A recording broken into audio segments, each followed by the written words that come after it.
Anyone on the line?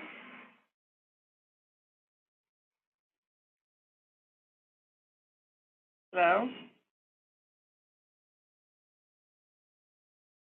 I know some people are here because I can see Lorraine is on the line, even though she can't talk to me probably the way I have it set up. This is Nancy. We're going to get started in a few minutes as more people are joining us.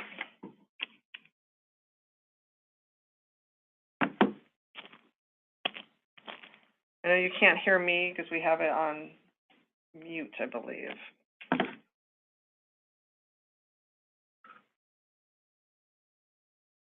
I hope everyone's having a great day.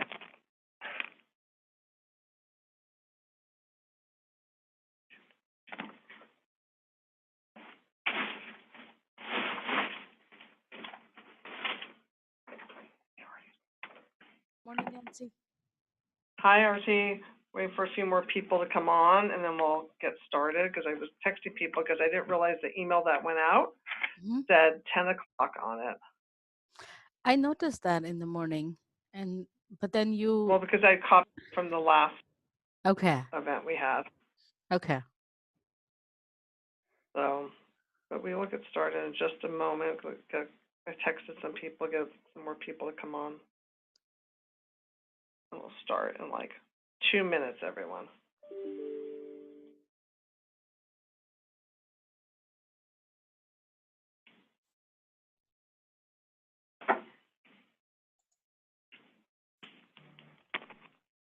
This is long. I feel like this is a long 2 minutes.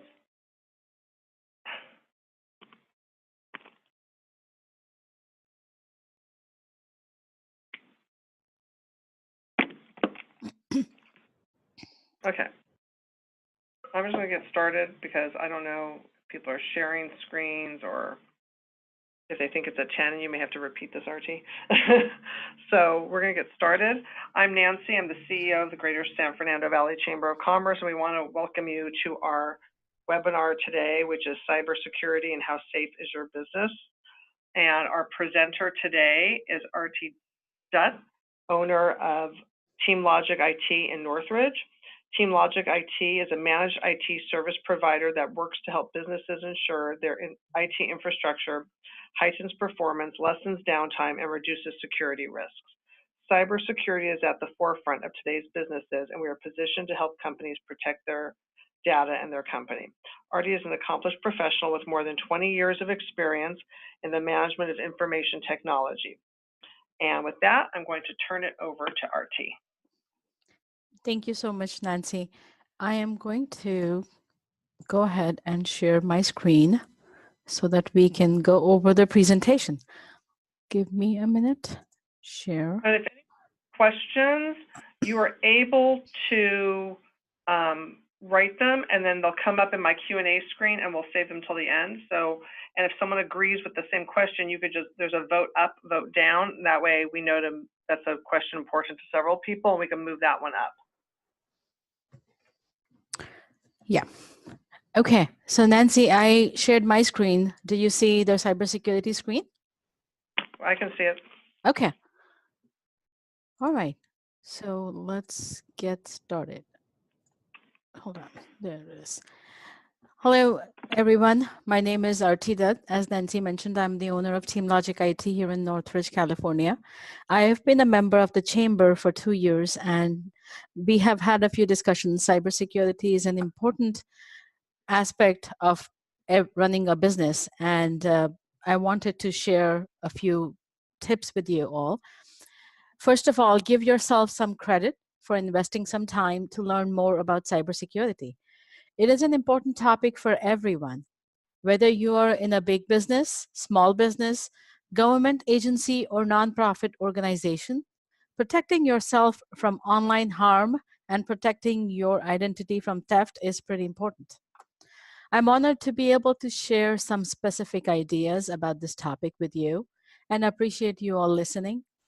We will cover 3 main ideas. First, I want to share some of the why and where it comes from behind the topic of cybersecurity. We will see some examples and understand how it happens from the hacker and the one who's hacked perspective. Next, I'll share some valuable tips to evaluate communication and online interactions so that you can tell whether the email or website is safe. Third, we'll talk about best practices in passwords, what to do, what not to do, and ways to make your password management simpler. At the end, we will share some tips for protecting your business. So let's get started.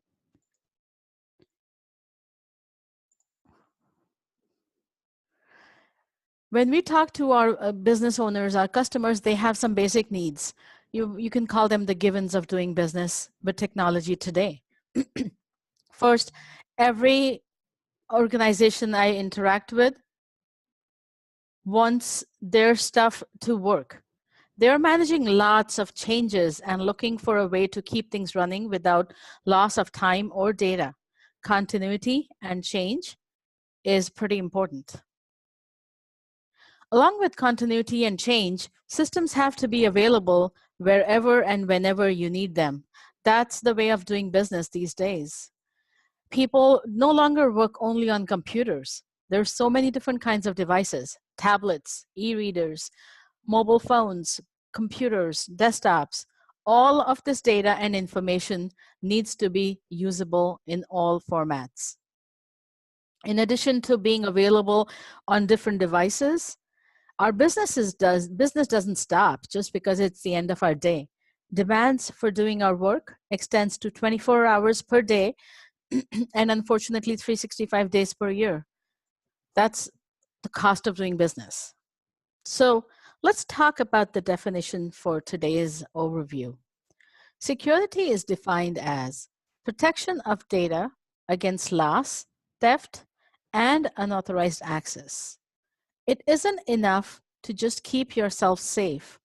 It is also important to ensure you protect from theft and loss, leading to unauthorized access to your equipment and technology resources. The numbers that I'm sharing on the screen here are real numbers.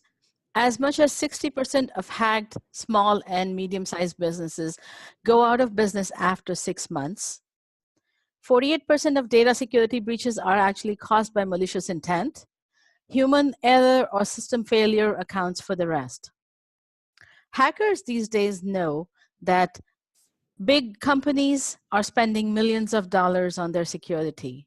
Small businesses do not have that kind of money or resources available, and they are actually an easy target for hackers.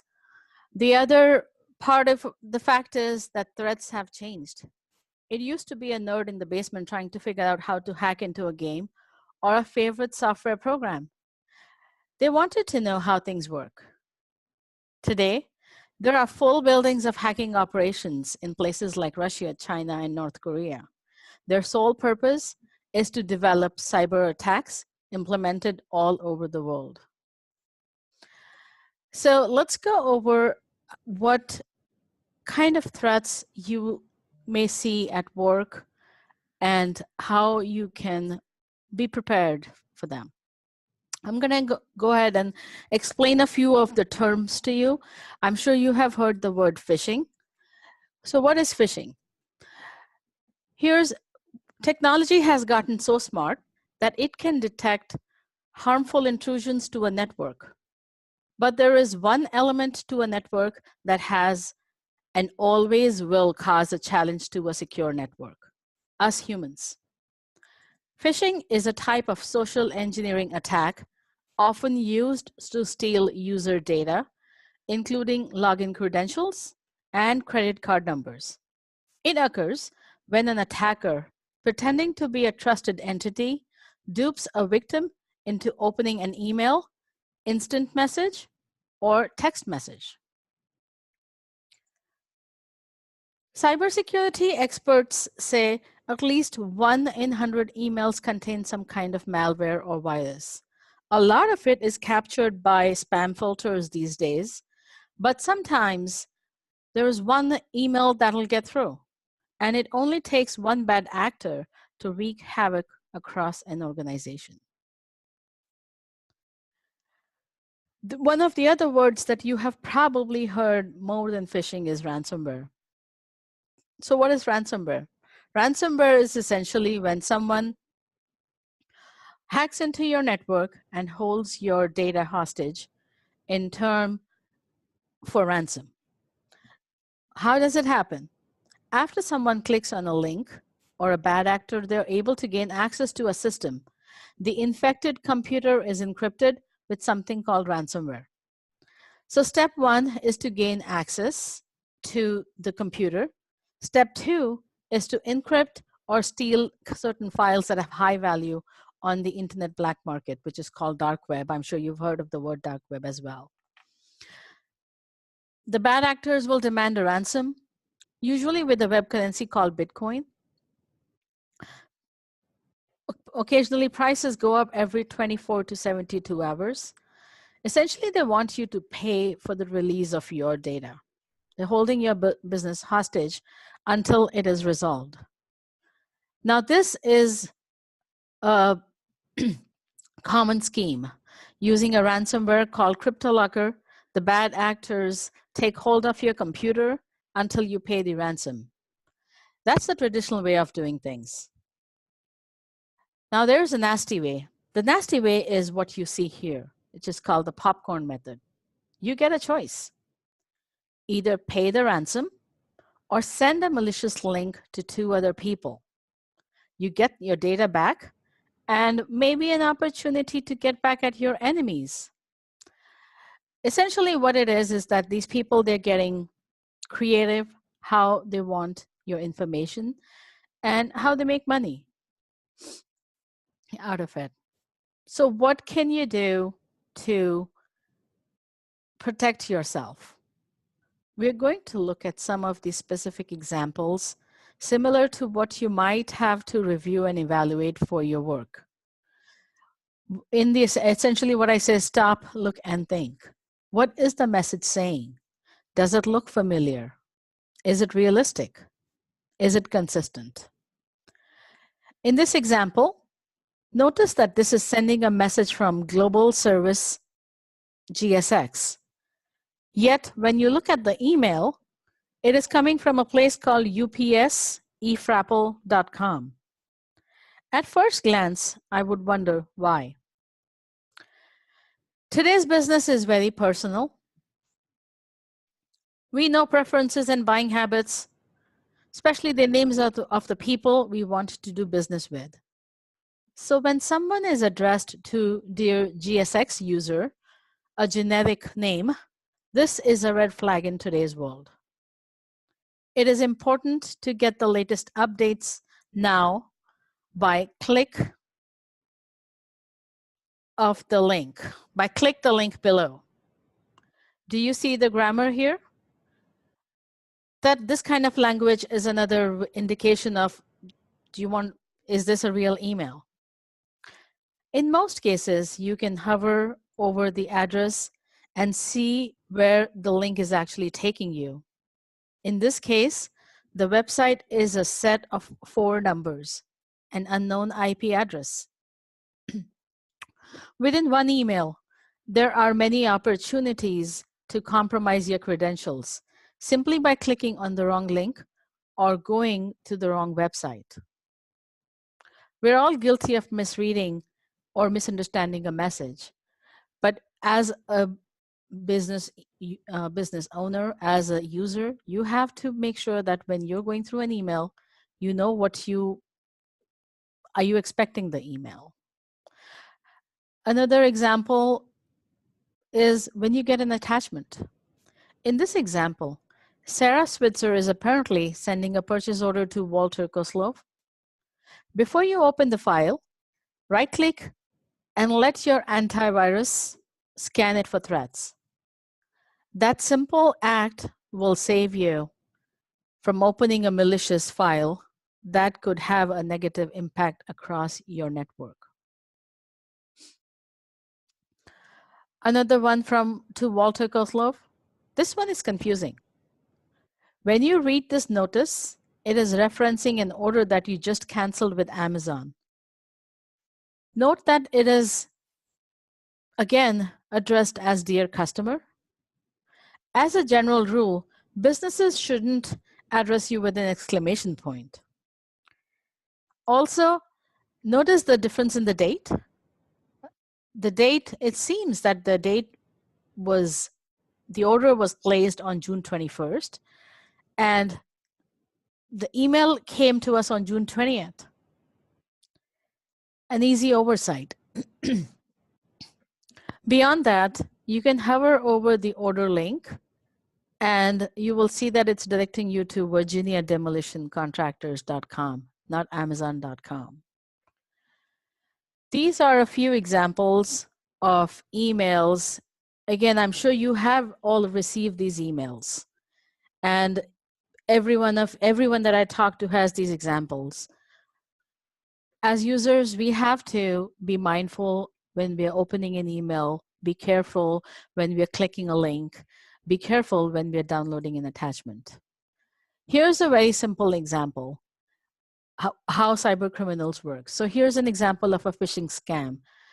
If you see its email is coming from jdoe at TearNLogicit. RN, when they're placed together, they kind of look like M. So it could seem that it's coming from jdoe at TeamLogicIT.com, but it's actually not. It's coming from jdoe at TearNLogic. This is one of the common things that they do, and they'll swap the I with a lowercase l so that it looks similar. Another example. LinkedIn is a very common business platform these days. It can be tricky sometimes. In LinkedIn, they often embed requests in an email like this. It's important to pay close attention to the details. The name of on the invitation is Colleen Baker, but the email is coming from Buzu Akim. The accept button, if you hover over the accept button, it's going to a website that's not LinkedIn. It's going to an XYZ domain. Again, the subject looks different than normal. Let me go back. Subject looks different than normal LinkedIn invitations. Essentially, in the end, I would again just say stop, look, and think. It's worth taking a pause for these kind of messages. What I've given you is a few examples of the emails. Go through the emails, stop before you click. As I mentioned earlier, humans are the biggest cause of any kind of hacking, ransomware these days.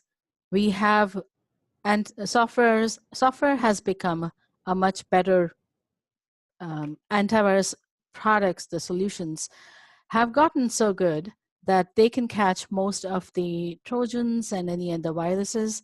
So hackers these days are trying to target human, the weakest link in the business chain. Nancy, at this time, I'm going to stop and ask any questions before I move over? No questions. Okay. Okay.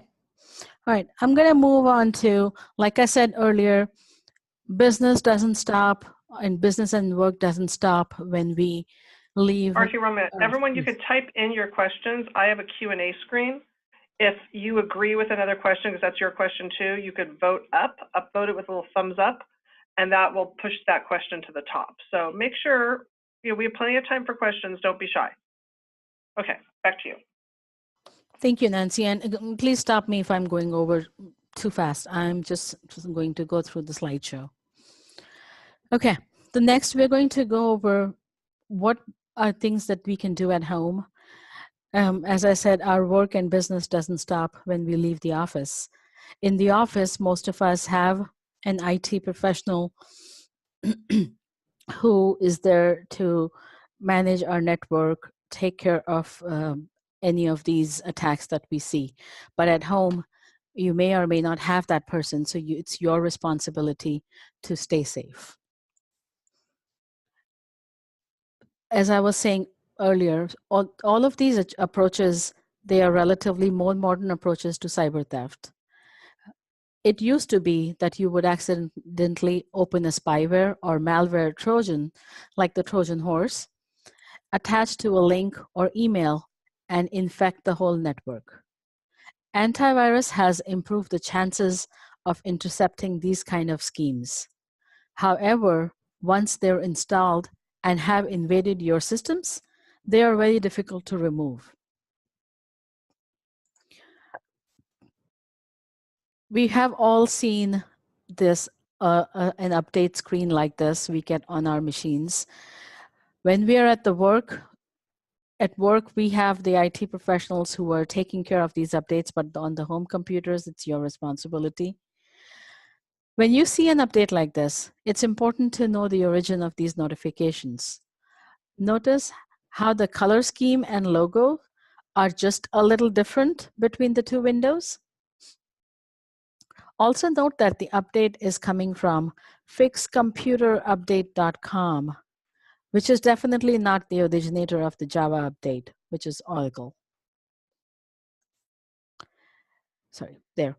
If you look at this, here it says Java Oracle, and here it is the color, they're different. Similar to the Java, we all have Adobe updates, Adobe Flash on our machines. It's the same scenario applies to Adobe updates. Notorious for malware attached to it is a program called Adobe Flash or Shockwave. Be diligent in reviewing these kind of updates. For the most part, you are safest to refer the updates to the help desk. You can see here again, when you look at the link, it's not Adobe or Acrobat, it's Global Promotions. I had spoken before about the pop-up messages on the website. That's one of the other ways that we get, you click on a link and you accidentally go to a website that has either hacked or it has those ads, and you just start getting all the pop-up messages. Here's an example of what that might look like. These web attacks can be difficult to deal with. So if you're ever in a situation where you're unable to close a window, or no matter what you do, it pops up more window of an inappropriate content, it is important that you do the following steps. Do not click anywhere else or attempt to get yourself out of the web page that has hijacked you. My rule of thumb is that when you get a pop-up like this, do not click on the OK button. I actually do not even click on the X, because these are all scripted pop-ups, and clicking on any of these buttons, you may think that you're trying to close it, but it's essentially opening more. So it's at that time you stop your work, and if you have a desktop, unplug the computer. This is the easiest, this applies both for home and work. If you're in a network, unplug the computer. This is the easiest way you can ensure that you're not affecting other people. If you're on the laptop, here's the tip here's what I can do.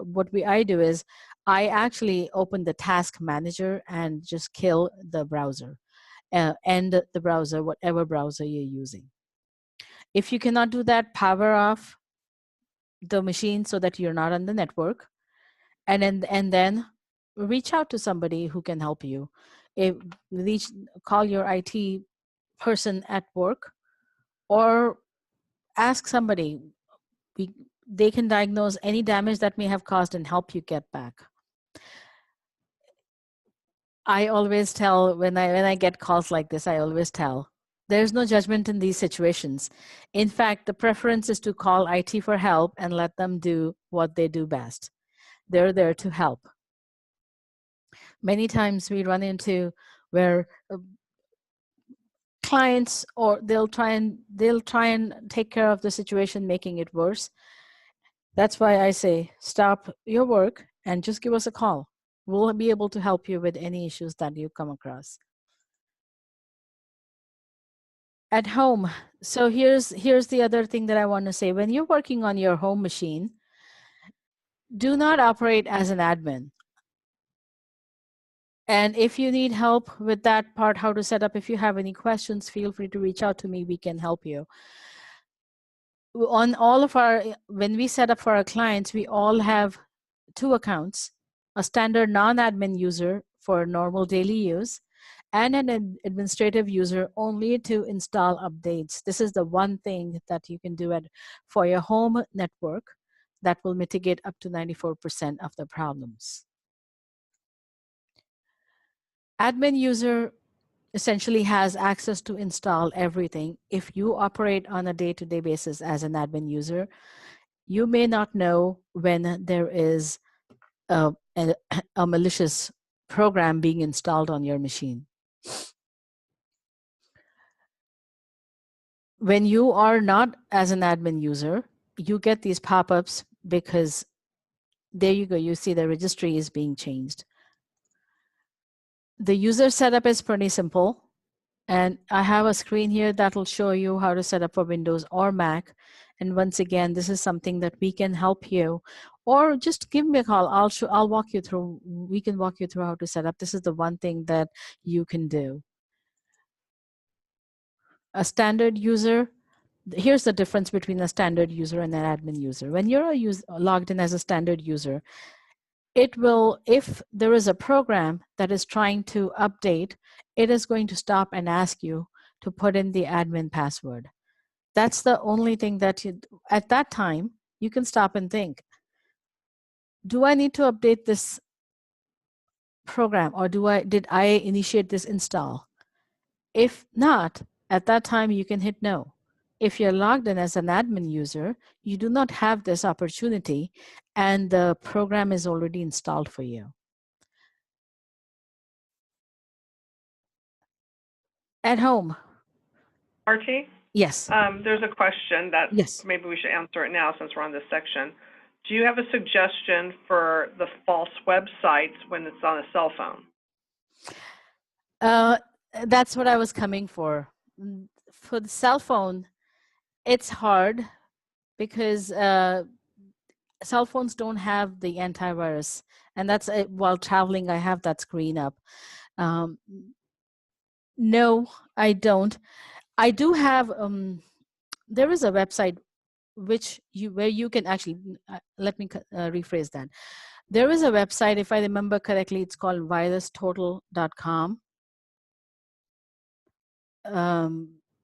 That website, and I can get back to you. Don't click on the link. Don't go to Virus Total. Let me confirm that, but I can get back to you. You can submit the link there, and it will tell you if the website is good. And if you're on the phone and if you go to a false website, just kill the browser app. The simplest thing. You know how to just kill the browser, or just kill the browser app. That will stop anything that's happening. But if you're not sure of what website you want to go, if the website is legit or not, I will get back to you. If I remember correctly, it is called Virus Total or Total Virus, where you can submit the website and it will tell you if the website is legit or not. I hope that answers the question. Okay, thank you. Okay. So yeah, like I was saying, we're on the phone. We all have personal phones. We want to make sure that we're safe on the phone because because of the question. I'm gonna just mention this. When on the laptop or on the computer, we have antivirus that takes care of a lot of malicious activity that we see. On the phones, we don't have that. So we should always be careful where we're going on our phones. If you're not sure, most of us check our emails on the phones. On the phone, if you're not sure of the email, don't look it on your phone. Wait until you get to the laptop and open the email on the laptop. Update on the phone, update the operating system and apps. So Google Play actually saw an infiltration of infected apps last year. At least 50 apps, which Android users downloaded as many as 4 million times.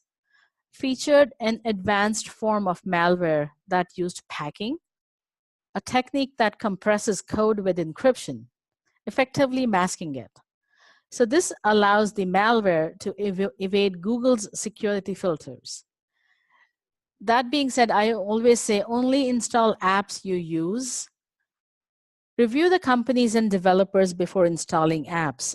Always install an app from a company that has a known company. Always install apps from App Store only. This is not related to business, but I can tell you, I have kids, and my kids will come home and they'll tell me that there's this game and it's only on I cannot install the app through the App Store. It's only available through the website. You don't know. It has not gone through. When an app comes through the App Store, it goes through the security, and either it's Google or Apple. If you're installing an app from a website, you don't know what it has. Don't lend out your phone. That's a simple thing. Password protect your devices. When upgrading, backup, remove your personal data.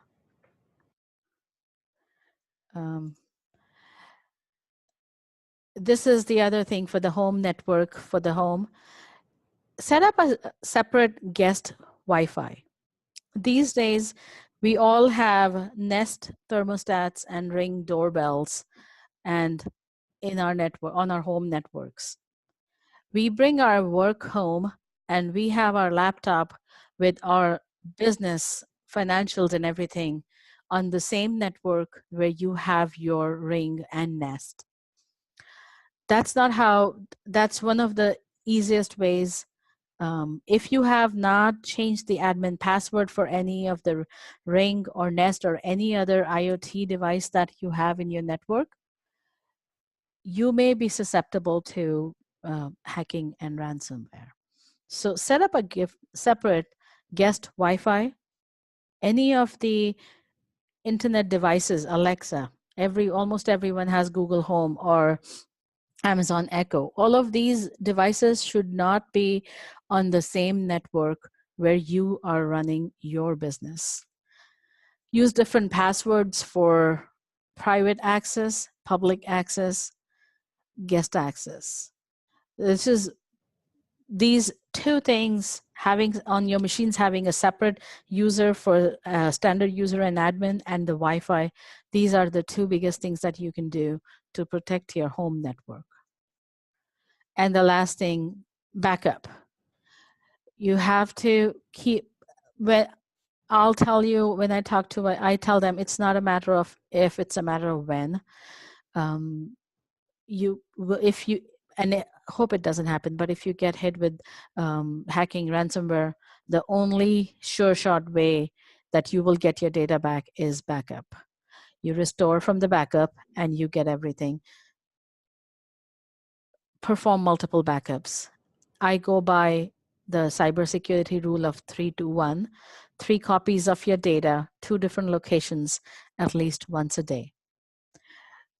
That is the one thing that will keep you and your data safe. In case something happens, you will be able to get your information back, depending on how your data backup is set up. The next thing we're going to talk about is password. What we can do to make sure that our passwords. So here's the picture of the Nuclear Alert Operations Center in Hawaii. If you remember, there was a false alarm that happened in early 2018. Essentially, this individual pictured here, he inadvertently alerted Hawaiian residents of an impending nuclear attack. It was sort of a planned drill that went awry. I want to point out one small thing about this picture. If you notice the small post-it note on the computer here, yep, that's the system password. So many of us print and store our passwords or put them on the bottom of your keyboard or posted on your monitor. It's never a good idea to do this.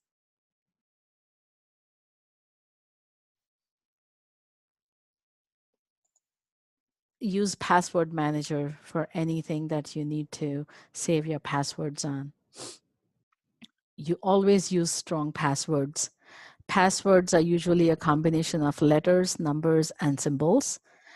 There are computer software programs that work on different combination of letters, number, and symbols and try to replicate a password.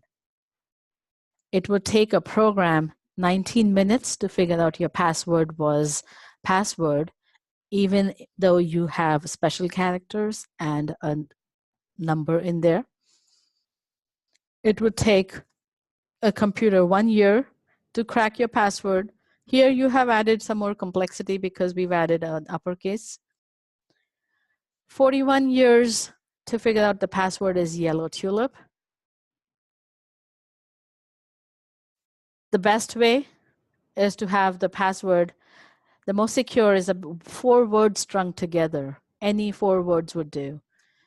You can find the song, one of your favorite song. Get the first, the 4 words from the sentence, first 4 words of the song. That can be a password. It would take forever for the computer to get the password. This is one of the most common questions that we heard when it comes to protecting your passwords. Remember, change the default passwords. How many times we run into businesses where they have the same password that they got from the manufacturer. This is very common for printers and copiers. They have the same password, they're on the network, and that's a weak link. Do not use same passwords. Do not write passwords on paper. Use a password manager software. Password manager software is essentially a software, a program that will be where you can save all your passwords. That way you only have to memorize one password and not the hundreds of passwords that we have, that we need to keep on our day-to-day basis. Do use two-factor authentication wherever you can.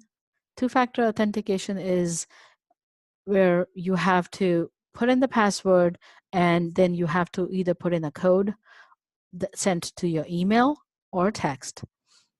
That way, even if somebody has your password, they will not be able to log into your secure websites or your secure accounts because they will not have your email, the code that's sent to your email or your phone. And last, do not share your passwords. The last thing that I want to go over is, and this is going to be quick, brief, while you're traveling, what you can do, in addition to what we've gone over for the home, what you can do while you're traveling. When we are traveling, we always look for the free Wi-Fi. Some of the common ways that cyber criminals get a hold of your data is taking advantage when you're traveling. Be cautious of the free Wi-Fi spots. Do not allow your Wi-Fi to auto-connect to network. And this is all you can, these are all the settings that you can change. Do not log in into any account via an app that contains sensitive information. Leave your Wi-Fi or Bluetooth off if you're not using them. Do not access websites that hold sensitive information such as financial or healthcare accounts. If you can, don't you do it when you're traveling. Once you get to a secure network, that's when you should do those. Also, do not log on into a network that isn't password protected. Starbucks, a lot of Starbucks restaurants have free Wi-Fi. If there is no password, there are other people sitting there, hackers are sitting there snooping to see how they can get your information. What you should do is only visit website using HTTPS. You should log out of the accounts when done. And the biggest thing for a business traveler is to set up a VPN, which is essentially a virtual private network. It creates a tunnel, it creates a hidden, think of it as a hidden tunnel where your data is being passed from the internet to you.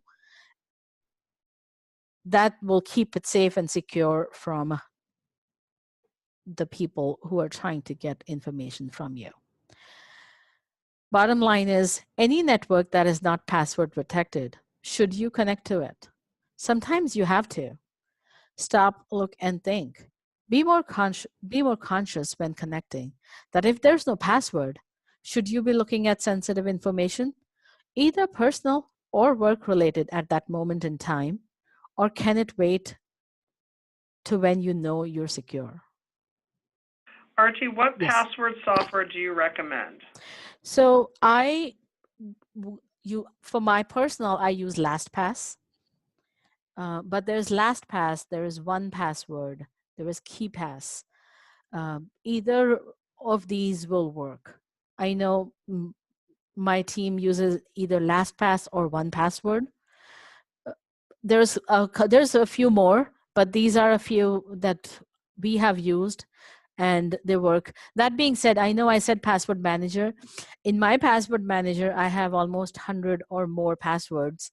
I do not save any of my bank passwords in there.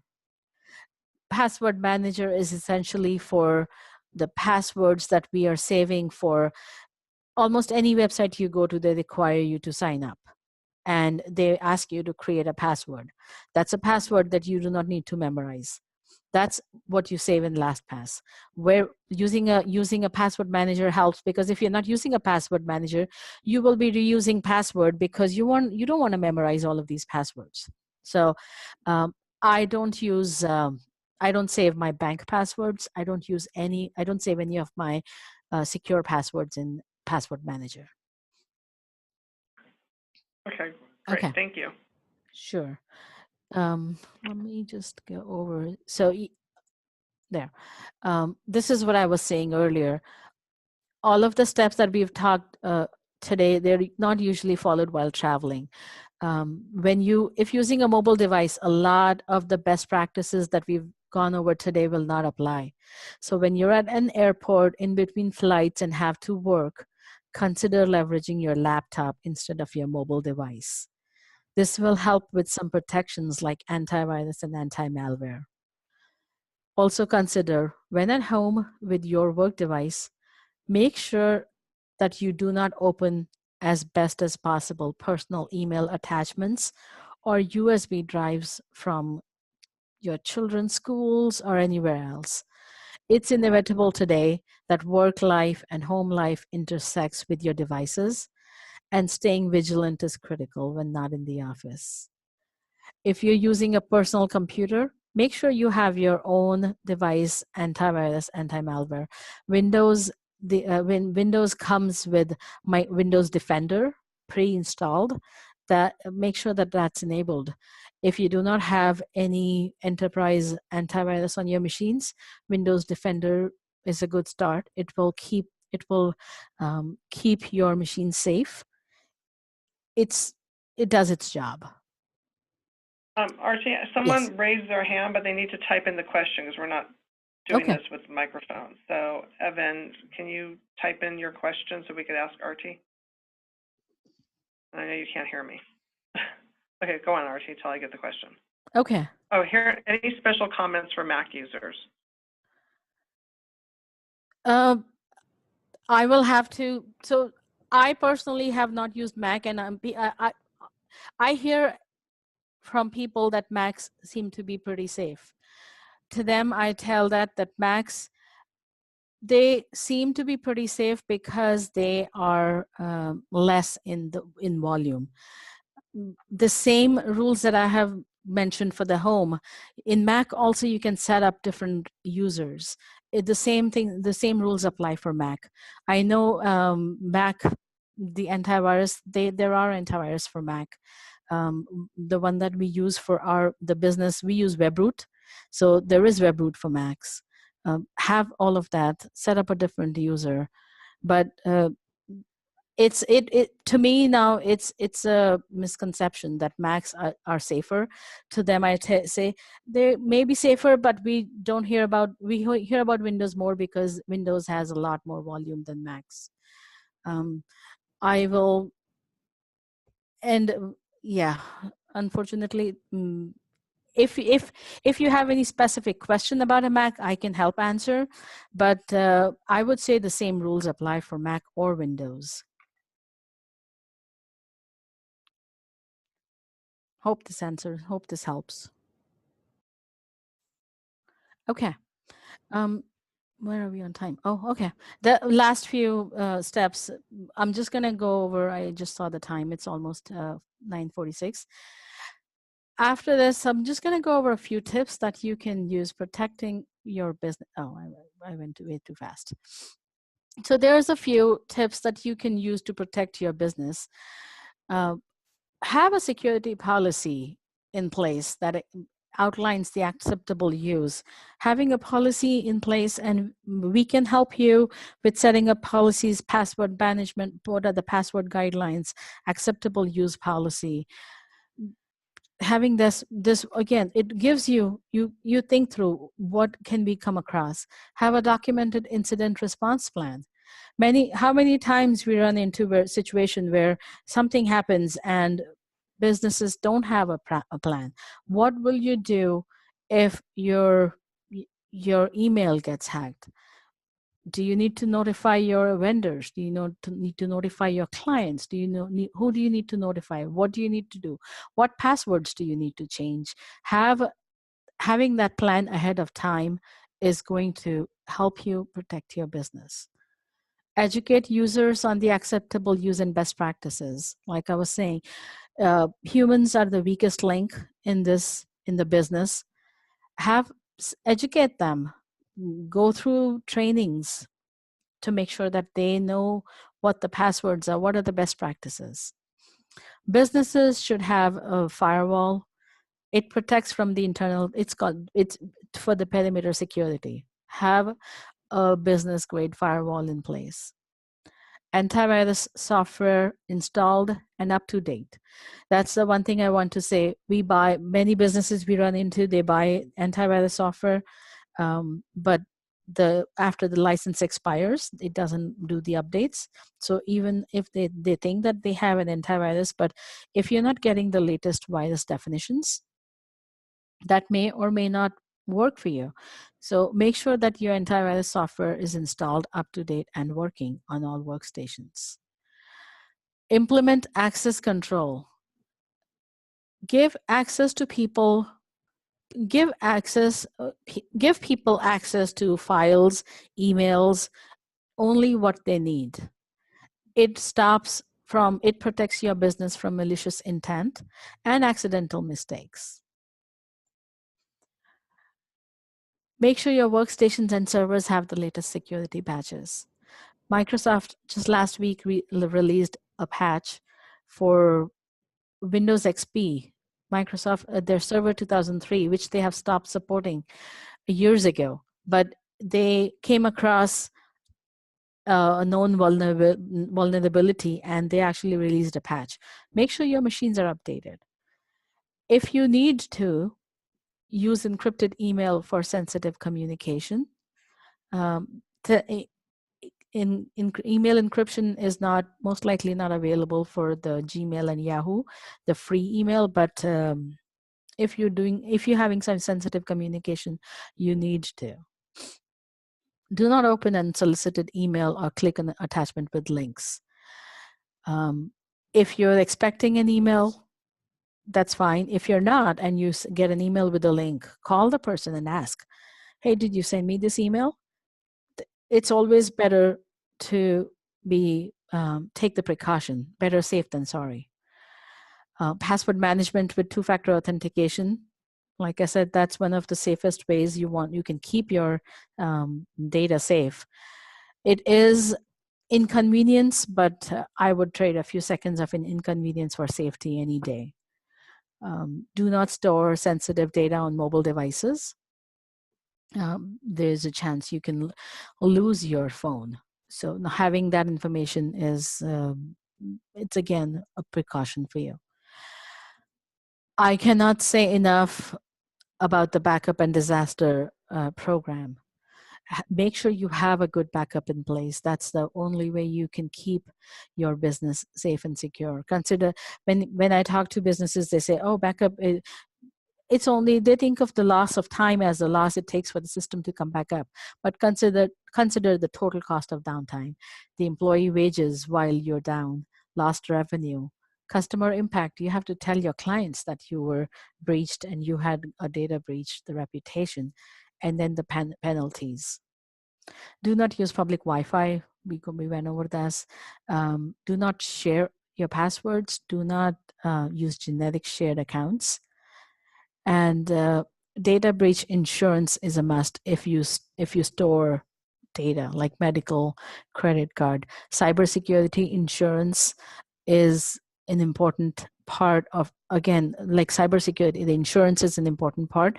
Reach out to your insurance agent and see if you don't have the insurance, cybersecurity insurance.